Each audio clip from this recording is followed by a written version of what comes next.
Roman Empire was one of the most powerful and influential civilizations in the history of the world. Starting from 27 BCE and ended with the fall of the Western Roman Empire in 476. In that period of time, they had expanded to a lot of different regions all around the world. Europe, North Africa and the Middle East was the part that they had conquered in that period of time. In our project, we will be focusing on art, economy and politics in the Roman Empire and the effects of these concepts on the culture and the society. First of all, I would like to start with the politics concept in the Roman Empire. There were different usage of politics since the ancient times. However, because of the recording system for history books, we don't have enough knowledge for all of them. Unlike other civilizations in that period of time, Roman Empire was pretty good at documenting history books, and much of the knowledge we have got is from there. The writers of these books have different perspectives about the government system and the politics, and by looking at these different perspectives, we can have a clear idea about the benefits of this system and the drawbacks about the politics and the government system. At first, Roman Empire was established as a city-state. However, they were different than other previous city-states because their main preference was republic for the government system.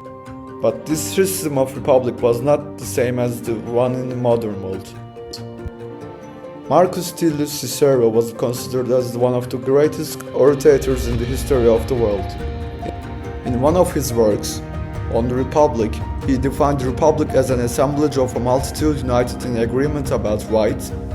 In addition to this, the political system is not just limited with the Republic. There were also other systems in the Roman Empire which are monarchy, oligarchy and democracy. This system of mixed constitution had led to Roman succession to one of the greatest empires that have ever lived. It is impossible not to mention about the Christianity and its relation with the politics system. With the Edict of Milan, Christianity was legalized in the Roman Empire, which is a huge step for both politics and religion. Most of the rulers and political people in the ancient world had been using religious figures to have a control over society. This was also true for the Roman Empire. However, they didn't think emperors and the gods were at the same level. But they thought that they had a sacred relationship between rulers and the gods. This relationship had caused a power figure among the emperors over the society. However, this usage of religion on political decisions were different than ancient times. Basically, it wasn't like a fair empire, but it wasn't also like a monarch as well. Finally, we can say that Roman Empire had a unique way of government and also different than other societies about politics. Ancient Roman economy. The Roman economy was one of the most advanced and complex economies of the ancient world. It was based on a combination of agriculture, trade, and manufacturing, and was characterized by a sophisticated system of taxation, currency, banking, and also with mining. Ancient Rome was a farmer and slave-based economy whose main concern was feeding the number of citizens and legionaries who populated in Rome. In the Roman Empire, due to the varied geography of the provinces and their distinctive socio-political developments, significant differences occurred in the organization and practice of agriculture between areas and across time. The main crops were grains, olives, and grapes. Olive oil and wine led Italy's exports. Romans used a form of two-tier crop rotation, but crop production yielded from all parts of the world, such as luxuries and exotic imports, became highly important as a result of empire needs and riches. In ancient Rome, there were several officials tasked with banking. These were argentari, mensari, coctors, and numulari. The argentari were money changers. The role of the mensari were to help people through economic hardships. The coctors were hired to collect money and give it to their employer. And the nummulari minted and tested currency. Mining and extracting precious metals and raw materials was another major component of the ancient Roman economy. Gold, silver, copper, iron, lead were mined extensively throughout the empire, providing valuable resources for various industries and coin production. Also, copper, bronze, and iron played a more utilitarian role, utilized for crafting tools, construction materials, and weapons such as the pilum, gladius, and puja.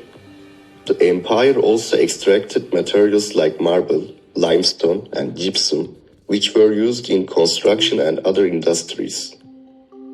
This enabled the creation of magnificent structures synonymous with Roman architecture like amphitheaters, temples, public monuments, and statues. Now let's move on to art in the Roman Empire. Art in the Roman Empire was rich in diversity. It included everything from advanced architecture, including buildings like the Colosseum, to wall paintings like the Pompeii frescoes. The forms of art during that era tells us a lot about the everyday lives, norms, religion, and social values of the Romans. This is why the interpretation of the works of the artists and architecture goes deeper than just simply looking at them. First, let's take a look at the Colosseum. The Colosseum is one of the most iconic elements of the Flavian architecture and ideology from the Roman imperial era. It is the embodiment of what Augustus had in mind with regard to the construction of a massive amphitheater. The purpose of the Colosseum was not only entertainment, but there were also worship of the emperors, but this aspect has been largely ignored. In the examples of provincial amphitheaters, it is seen that such display included processions with imperial images, a practice that connected praising emperors and gods with pageantry. This is well known and practiced outside of Rome, but the practice was most likely extended to the Colosseum too, where divine and divinized imperial images were placed for viewing during the events, thus emphasizing the power of the Flavians and linking them with the history of the Julio-Claudians. Now let's talk about Vitruvius. Vitruvius was a Roman architect and engineer who authored De Architectura around the 1st century BCE. In English, it translates to On Architecture. This 10-book series is one of the most significant works on architecture from ancient Roman Empire and provides essential insights into Roman architectural principles. It gives evidence of how architecture was intertwined with Roman identity and governance. One thing to note about the architects from Roman antiquity is the lower status of the profession, which can be seen by the practitioners' earned money. Turning to Da Vinci's time, Vitruvius urges the study of theoretical accomplishments such as geometry and philosophy to remove architects from the category of fitters. He is not afraid of things material and of pleasures, advocating that architects should live well so as to lift their image. In Book 5, he states that while designing a basilica, one should have dignity and prettiness at the same time, and adds that architecture appears to carry both dignity and beauty. He downplays embellishments for the sake of appreciating the majesty of a structure for ages to come, while defining architecture as an organized field of study. Lastly, let's take a look at the frescoes of Pompeii. The frescoes of Pompeii were created between the 2nd century BCE and the 1st century CE. The frescoes give us an insight on various aspects of daily life, including domestic activities, social gatherings, and leisure pursuits. This helps us understand the lifestyles, customs, and social dynamics of Pompeii's inhabitants. Many frescoes feature mythological and religious themes, highlighting the importance of religion in daily life and the pantheons of gods worshipped by the Romans. Some frescoes celebrate political figures or events reflecting the political landscape of the time. They can either serve as a form of propaganda or honor notable leaders. By the end of the 20th century, the focus on Roman art was zoomed in more on the cultural aspects, especially socialization within the Roman houses and its influence on architectural decorations such as wall paintings. That is when the specialists started to analyze the way domestic spaces were arranged and how that shaped the artistic choices, stating that the ornamentation was not only for beauty but had a social role to play, like making gatherings more sociable. To conclude, Roman Empire had such a great influence on other civilizations afterwards. Arts, politics, and economy took such significant roles in this empire. We have covered only a few parts since it would be difficult to study all the topics in this project. In addition, there are crucial people in the development of this empire. Finally, Romans were one of the strongest and greatest civilizations that have ever lived.